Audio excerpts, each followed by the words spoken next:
उनकी प्यास पार्ट 2। और उसके बाद वो जंगल एक बार फिर से सुमन की चीखों से गूंज उठा।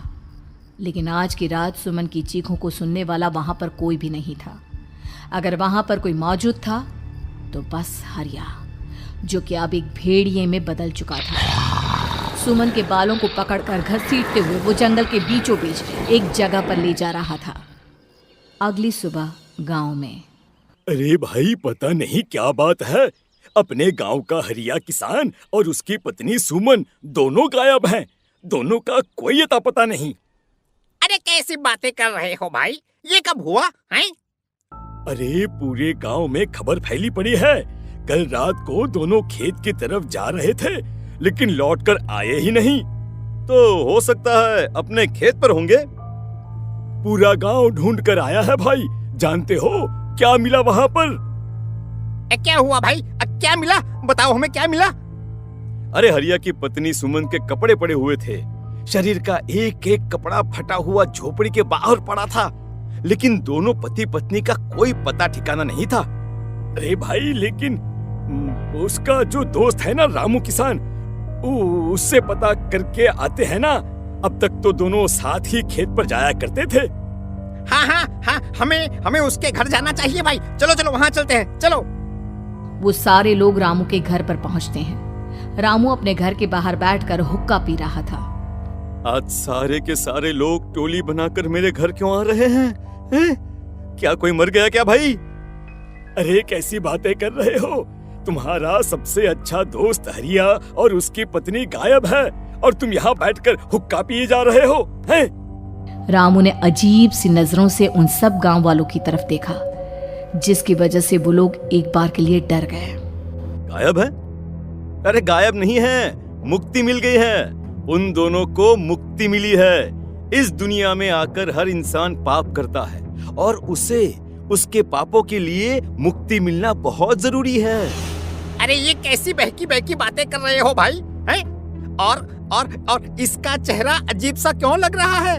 लगता है दोस्त के मरने का गम बैठ गया है। पागल हो गया है शायद ये पागल।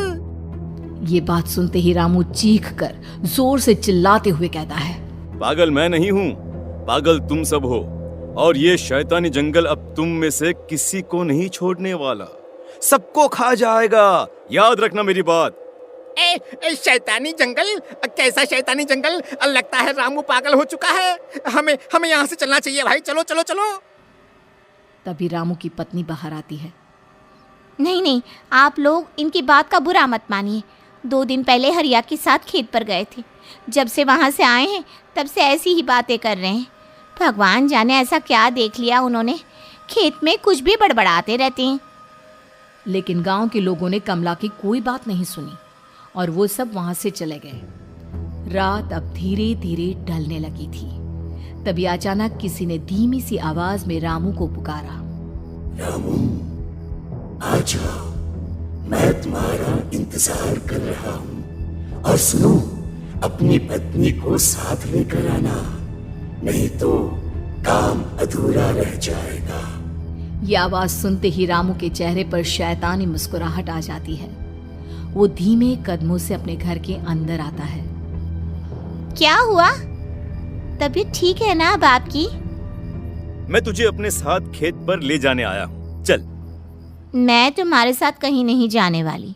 मुन्ना गहरी नींद में सो रहा है और उसे अकेला छोड़कर मैं तुम्हारे साथ खेत पर नहीं आ सकती।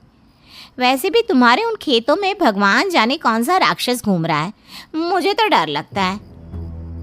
रामू गुस्से में दांत पीसता अपनी झोपड़ी से बाहर आ जाता है और कमला गहरी नींद में अपने बच्चे के साथ सो जाती है।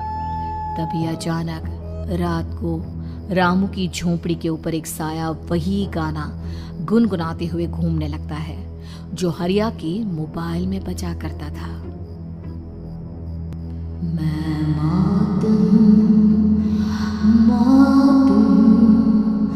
मौत जो पसरी है चारों ओर, जो आएगी कहीं से भी निगल जाएगी सबको।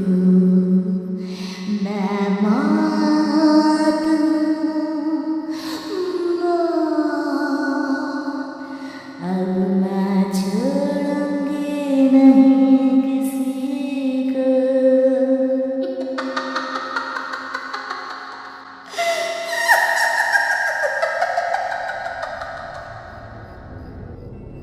ये आवाज सुनकर रामू की पत्नी कमला की आंख खुलती है और वो देखती है कि उसका मुन्ना अपनी जगह से गायब था। कमला चीखते हुए बाहर दौड़ कर आती है। वहां पर उसने देखा कि रामू ने अपने बच्चे को झोपड़ी के बाहर एक पेड़ से उल्टा लटकाया हुआ था और उसका बच्चा चीख चीख कर रो रहा था। वहीं दूसरी तरफ एक साया बच्चे के ठीक नीचे आग जलाकर उसके चारों तरफ हैवानों की तरफ नाच रहा था। छोड़ दो मेरे बच्चे को। अरे क्या कर रहे हो तुम? शर्म नहीं आती तुम्हें अपने ही बच्चे को इस तरह मौत के हवाले करते हुए? अपना बच्चा? किसने कहा ये मेरा बच्चा है? अरे ये तो उस रामू की औलाद है, इस गांव के किसान रामू की, और मेरी दुश्मनी इस गांव के हर इंसान के साथ है। क्या? कैसी बात कर रहे हो तुम? और ये औरत कौन है? ये मेरे बच्चे को खा जाएगी। तभी अचानक से उस साया ने एक बेहद खतरनाक दिखने वाली औरत का रूप ले लिया और उसकी आंखों से आग निकल रही थी। सही पहचाना तूने, मैं तेरे बच्चे को खा जाऊंगी। अगर तू अपनी इस हैवान पति रामू के साथ जंगल नहीं आई तो मैं तेरे बच्चे को खा जाऊंगी। लेकिन क्यों? आखिर क्या चाहती हो तुम मुझसे? मुझे जंगल क्यों ले जाना चाहती हो? औरत बुरी तरह से ठहाके मार मार कर जोर जोर से हंसने लगी और साथ में रामू भी। ये तो तुझे वहाँ चलने के बाद ही पता चलेगा ना। अगर तू नहीं आई तो थोड़ी देर में तेरा ये बच्चा आग में जलकर मर जाएगा। चल जल्दी। नहीं, मेरे बच्चे को छोड़ दो। तुम जहाँ कहोगे मैं तुम्हारे साथ चलने के लिए तैयार हूँ। और उसके बाद उस बच्चे को झोपड़ी में लिटाकर आगे आगे वो साया चल रहा था और उसके पीछे पीछे रामू अपनी पत्नी के बाल पकड़कर उसे घसीटते हुए जंगल की तरफ ले गया। जंगल में जाने के बाद, कितनी खूबसूरत हो तुम। आज की रात बस तुम और मैं एक दूसरे के साथ रहेंगे। मुझे तुमसे बहुत डर लग रहा है। तुम्हें क्या हो गया है? तुम तो बिल्कुल ठीक थे। वो होगा जो हमारे बीच होना चाहिए। तो आओ अपने आप को मेरे हवाले कर दो। कमला ने डर की वजह से अपनी दोनों आंखें कसकर बंद कर ली थी। रामू ने बुरी तरह से चीख कर कमला से कहा, आंखें खोलो अपनी और मेरी तरफ देखो। कमला ने जैसे ही अपनी आंखें खोली उसने देखा कि रामू एक खतरनाक खूनी हैवान में बदल चुका था। कौन हो तुम? जाने दो मुझे। क्या चाहते हो मुझसे? वही जो एक आदमी एक औरत से चाहता है। मैं तुम्हारा पति रामू नहीं, बल्कि इस जंगल का एक भेड़िया हूँ, और आज की रात तुम्हारे खून से अपनी प्यास बुझा जाऊं। और उसके बाद वो जंगल कमला की दर्दनाक चीखों से गूंज उठा। अगली सुबह कमला के कपड़े भी जंगल में उसी तरह पाए गए जैसे कि सुमन के पाए गए थे। इस घटना के बाद पूरे गांव में दहशत का माहौल था। अपने माँ बाप की मौत और गांव में हो रहे इस तरह की घटनाओं की खबर सुनकर किशन शहर से गांव लौट आया था। अपने माँ बाप की बेदर्द मौत की वजह से वो बहुत परेशान था। तभी अचानक उसे अपने घर में खाट के नीचे पड़ा हुआ वो मोबाइल फोन मिला जो उसने अपने पापा हरिया को गिफ्ट किया था। अरे कितने प्यार से पापा के लिए मोबाइल फोन लेकर आया था। इसे एक दिन भी काम में नहीं ले पाए। और आखिर कौन है जो गांव में इस तरह की हत्याएं कर रहा है? क्या है इन सब के पीछे? क्या है? मुझे पता करना ही होगा, वरना एक दिन पूरा का पूरा गांव खाली हो जाएगा। इस गांव में एक भी जिंदा इंसान नहीं बचेगा। गांव के लोगों की मदद करने के इरादे से किशन अपने गांव से दूर एक दूसरे गांव में बहुत बड़े तांत्रिक के पास मिलने के लिए गया। तांत्रिक बाबा, अब आप ही कुछ उपाय बता सकते हैं। भगवान जाने हमारे गांव को किसकी नजर लग गई है। नजर नहीं लगी है, किसी ने तुम्हारे गांव को बद्दुआ दी है। किसी सताई हुई आत्मा का प्रकोप है और अब वो पूरे गांव में किसी को नहीं छोड़ेगी जब तक उसकी आत्मा को शांति नहीं मिल जाती। अरे लेकिन ऐसा कौन है बाबा? किसकी आत्मा है और कैसे मिलेगी उसे शांति? मौत है, मौत कहीं से भी आएगी और सबको निगल जाएगी। इससे बचने का सिर्फ एक ही उपाय है, लेकिन उस उपाय को करना आसान नहीं होगा। जो भी उस उपाय को करने की कोशिश करेगा उसकी जान जा सकती है। भले ही मेरी जान चली जाए, लेकिन मैं अपने गांव के लोगों की जान बचाने की पूरी कोशिश करूंगा बाबा।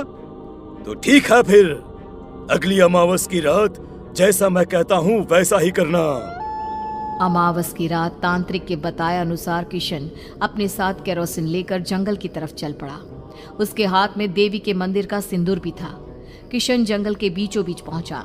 ये देखकर उसकी आंखें फटी की फटी रह गई। वहां एक उबलते पानी का तालाब था और कई लोगों की लाश लटक रही थी। किशन के माँ बाप की लाश भी वहीं थी। माँ, बापू, क्या हो गया? ये क्या हो गया? तभी वहां पर एक औरत और आदमी आते हैं। उन्हें देखकर किशन चौंक जाता है। गोपाल काका, आपकी तो 5 साल पहले मौत हो गई थी। और निर्मला काकी, आप? हाँ, मौत तो हो गई थी, लेकिन तुम ये नहीं जानते कि हमारी मौत कैसे हुई थी। क्या कहना चाहते हैं आप? कुछ नहीं, बस ये जान लो कि अब इस गांव में कोई जिंदा नहीं बचेगा। लेकिन क्यों काकी? क्योंकि 5 साल पहले इन गांव वालों ने मुझे डायन बताकर पत्थर मार मार के मार डाला। मेरी कोई गलती नहीं थी। गांव का एक बच्चा क्या लापता हुआ, सारा इल्जाम मेरी पत्नी पे डाल दिया। और जब मैंने निर्मला की जान बचाने की कोशिश की तो मुझे भी मार डाला। आपके साथ ये बहुत गलत हुआ काकी, लेकिन आप जो कर रहे हैं वो भी सही नहीं है ना? तुम यहाँ से चले जाओ वरना तुम भी नहीं बचोगे। हमारी आत्मा पिछले 5 साल से मुक्ति के लिए भटक रही है। चले जाओ यहाँ से। मौका देखकर किशन सिंदूर उन दोनों के ऊपर डाल देता है। उनका शरीर जलने लगता है और वो भयानक तरीके से चिल्लाने लगते हैं। अगले ही पल किशन उनके ऊपर केरोसिन डाल देता है और वो दोनों जल जाते हैं। किशन अपने माँ बाप और दूसरी लाशों का अंतिम संस्कार करवाता है और अपने घर लौट आता है। लेकिन वो अभी भी इस बात से अनजान है कि मोबाइल अभी भी बज रहा था। मैं मौत हूँ, मौत हूँ।